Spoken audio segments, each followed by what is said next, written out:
Hansel and Gretel. Gretel and her brother Hansel lived near a great forest.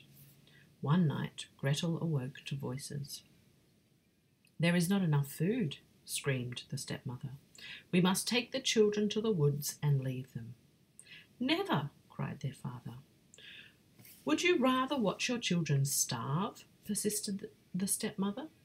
She gave her husband no rest, but he would never let harm come to his children. Gretel ran and told Hansel of their stepmother's plot. She knew she could count on her big brother. That night, Hansel sneaked outside. When he came back, his pockets were filled with flint rocks. Gretel held them up to the moonlight and saw them glisten. "These will guide us home," Hansel said. Early one morning, the woman snuck the children out of the house. "Get up, you lazy things," screeched their stepmother. "You must help me gather wood in the forest." Then she led them through the deep woods. Gretel peeked at Hansel as he dropped flint rocks along their path. When they reached the dense woods, their stepmother disappeared. "It's all right, Gretel," said Hansel, giving her hand a squeeze. "The rocks will show us the way home." When the moon rose, the flint rocks glistened. Hansel and Gretel followed the rocks all the way home.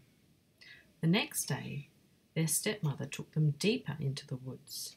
Hansel had no time to collect rocks, so he dropped pieces of bread. But when they tried to follow their trail home, they discovered the birds had eaten the bread.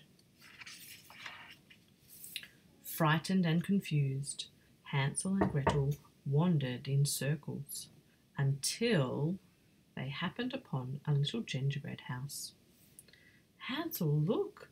A whole house made of gingerbread, and the windows are sugar," Gretel yelled as she licked the sweet panes. Hansel broke off a piece of frosting shingles from the roof. Then they heard a voice from inside. "Nibble, nibble, gnaw all year. Who is nibbling at my cottage dear?" The door opened and out came a wrinkled old woman. Gretel was terrified. "Come and stay with me, precious ones," said the woman. "I have plenty to eat, as you can see." That night, Hansel and Gretel ate a fine meal and slept on pretty little beds. The next day, Hansel woke up in a cage. The old woman forced Gretel to cook for her brother.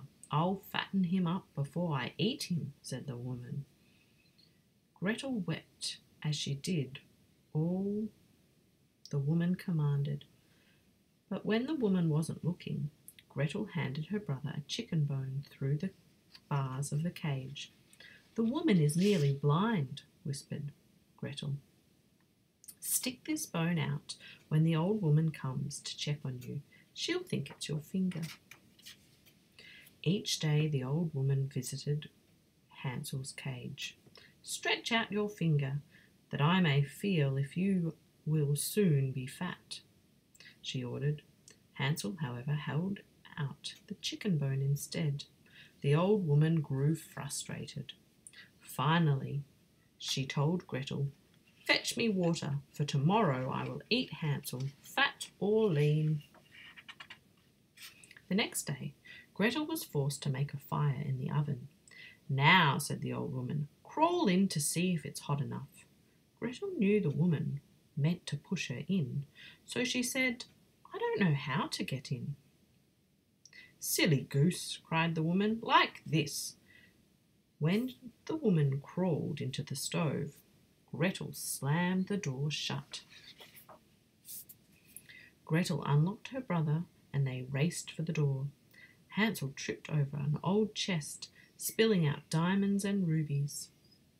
The children stuffed their pockets with the old woman's jewels and ran out of the house. They followed a nightingale through the woods. When they were almost home, their father came running to them. He threw his arms around them. "My children," he cried, "when I found out what your stepmother had done, I sent her away. I have been looking for you ever since." Gretel and Hansel lived in comfort and joy with their father, and every now and then Gretel ventured back to the gingerbread cottage for dessert.